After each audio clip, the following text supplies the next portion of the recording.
అంటే ఇన్ని బాధలు పడి కట్టిన అధ్యక్ష, ఎందుకంటే ఒక 400 టీఎంసీలు అద్భుతంగా తీసుకుంటాం. ఇంకా దౌర్భాగ్యకరం ఏంటంటే వీళ్ళ ఎమ్మెల్సీ ఉన్నారు కానీ జీవన్ రెడ్డి నేను కౌన్సిల్లో మాట్లాడతాం. అసలు వీళ్ళకి మినిమం నాలెడ్జ్ అన్న ఉందా అని, అది ఏం జరుగుతుందో తెలుసా అని, అది ఏం జరుగుతుందో తెలుసా అధ్యక్ష? వీళ్ళకు 3 బ్యారేజీలు ఉంటాయి అధ్యక్ష, లక్ష్మీ, పార్వతి, సరస్వతి. దాని తర్వాత 2 పంప్ హౌజులు ఉంటాయి, నందికి pump house, Gayatri pump house. దేవుని పేరు పెట్టుకున్నాం కాబట్టి తొందరగా మంచిదని పంప్ హౌస్ కూడా అమ్మవారి పేరు పెట్టుకున్నాం అధ్యక్ష. దేవుళ్ళ పేరే పెట్టుకున్నాం, త్వరగా పూర్తి కావాలి. ఈ పంప్ హౌజులలో సుమారు 43-44 మోడల్ పనిచేస్తాయి అధ్యక్ష. స్టార్టింగ్ పంప్ హౌస్లో 11, తర్వాత ఒక 8, తర్వాత ఒక 9, తర్వాత ఒక 7 42 పంప్ హౌజులు పనిచేస్తాయి, పంపులు పనిచేస్తాయి. ఒక్కొక్క పంపు అధ్యక్ష మన అసెంబ్లీ ఎంత ఉంటుంది ఈ ఆలంతా. సూర్యుడు చాలా మంది చూసిన వాళ్ళకి తెలుసు, అద్భుతంగా ఉంటుంది అధ్యక్ష. అటువంటి పనిని కూడా విమర్శిస్తాం అడ్డగోలుగా అంటే బాధ కలుగుతుంది అధ్యక్ష. కాబట్టి ప్రాణహిత ప్రాజెక్టు తమ్మిడి అడికట్ట వాటింది అంత వట్టి ప్రాజెక్ట్, అది గోల్మాల్ ప్రాజెక్టు. ఈరోజు నేను మనవి చేస్తాను అధ్యక్ష, తెలంగాణ ప్రజలకు కావచ్చు, అటు ఆంధ్ర రాయలసీమ ప్రజలకు కావచ్చు, మేము గెలిచిన తర్వాత నేను చెప్పిన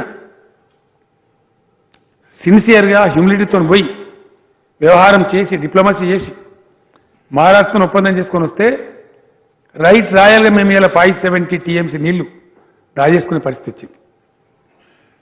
అట్లనే ఇంకా కూడా మాకు అవసరాలు ఉన్నాయి. కృష్ణ కూడా ఎండిపోవద్దు, పాలమూరు బతకాలి, నల్లగొండ బతకాలి, వికారాబాద్ జిల్లా ప్రజలు, రంగారెడ్డి జిల్లా ప్రజలు ఎదురు చూస్తూ ఉన్నారు, అక్కడ నీళ్ళు రావాలి.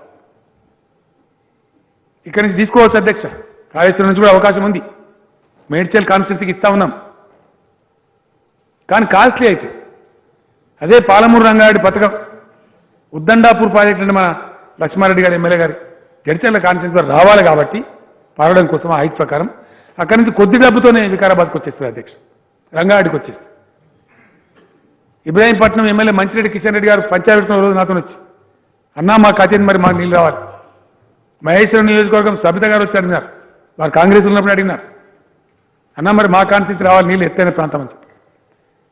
ఏమైనా తప్పకుండా 100% అమ్మ ప్రయత్నాలు జరిపాయని చెప్పి అందులో భాగంగా చంద్రబాబు నాయుడు గారికి వారి ఇంట్లో అమరావతిలో చెప్పిన అధ్యక్షుని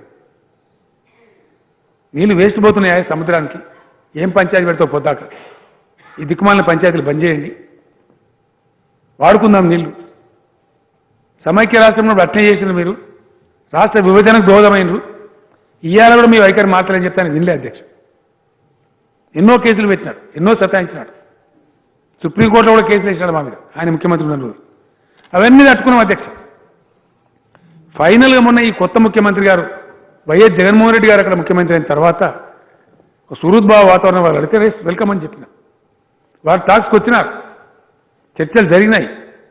నేను నమ్ముతున్నా, నాకు భగవంతుని నమ్మేవాడిని, మంచి ఆలోచన చేస్తే ఫలవంతమవుతుంది అధ్యక్ష.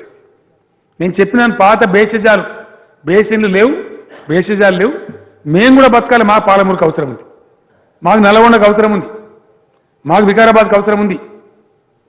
కృష్ణలో వస్తే నీళ్ళు రాకపోతే రావు అధ్యక్ష, నమ్మకం లేదు. ఈసారి వచ్చింది చూడండి, పోయిన పార్ట్స్ మనకు 400 టీఎంసీలు సముద్రానికి వెళ్ళిపోయినాయి. 2 స్పెల్స్ వచ్చింది, మళ్ళీ 3rd స్పెల్ కూడా అక్టోబర్ 1st వీక్లో వస్తుందని చెప్తా ఉన్నారు అధ్యక్ష. అదృష్టం. కానీ అన్నిసార్లు రాదు, ఒకసారి పోతే 5 ఏళ్ళ దాకా సుఖరాదు అధ్యక్ష. చాలా ఘోరమైన పరిస్థితి. చాలా పెద్ద జిల్లా, పాత పాలమూరు జిల్లా ఇప్పుడు 5 జిల్లాలైంది. మరి ఎక్కడ ప్రజలు బతకాలి, నల్లగొండ పోవాలా, డిండికి నీళ్ళు పోవాలా, ఇవన్నీ ఉన్నాయి కాబట్టి వాళ్ళ ప్రయోజనం ఉంది, మన ప్రయోజనం ఉంది. నీళ్ళు గోదావరి సముద్రానికి వేస్ట్ పోతున్నాయి.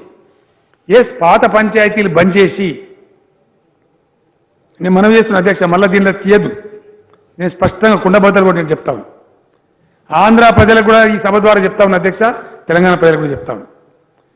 ఉభయ రాష్ట్రాల రైతాంగం యొక్క ప్రయోజనాలు కోరి విశాల దృక్పథంతో కాళేశ్వరం ప్రాజెక్టు విజయవంతంగా నిర్మించుకున్నటువంటి అనుభవ సారం నుంచి నేను జగన్మోహన్ రెడ్డి గారికి చెప్పాను. జగన్మోహన్ రెడ్డి గారు యువకుడైనా ఆయన నిజాయితీ ఉంది అధ్యక్ష, నేను చేసుకోవాలన్న రాష్ట్రానికి తపన ఉంది.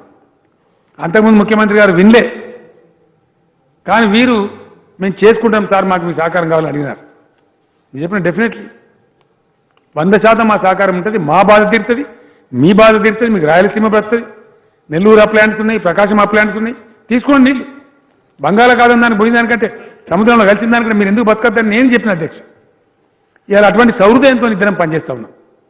100% కొద్ది రోజుల లోపల బహుశా మళ్ళా చర్చలు జరుగుతాయి. ఉభయ రాష్ట్రాల ఈఎన్సీలు కూర్చున్నారు, చీఫ్ సెక్రటరీలు కూర్చున్నారు. మన చీఫ్ సెక్రటరీ గారు స్వయంగా ఇరిగేషన్ సెక్రటరీ అధ్యక్ష, వారికి అనేకమైన అనుభవం ఉంది. నేనే రిక్వెస్ట్ చేసిన మీకు ఓవర్లోడ్ ఉన్నా ఈ పని మీరు చూడాలని చెప్పి చూసినాం, అందుకే సక్సెస్ అయినాం, అందుకే కట్టగలిగినాం కాళేశ్వరం. హాయ్ ఫ్రెండ్స్, మా టుడే టుమారో యూట్యూబ్ ఛానల్ చూస్తున్నందుకు చాలా థ్యాంక్స్. మరిన్ని లేటెస్ట్ వీడియోస్ కోసం వెంటనే సబ్స్క్రైబ్ చేయండి. అలాగే ఈ బెల్ ని కూడా రింగ్ చేసేయండి. మా నోటిఫికేషన్స్ అన్ని మీ మొబైల్లో వస్తాయి. అలాగే మా వీడియోస్ మీకు నచ్చితే లైక్ చేయండి, షేర్ చేయండి, నచ్చకపోతే కామెంట్ చేయండి.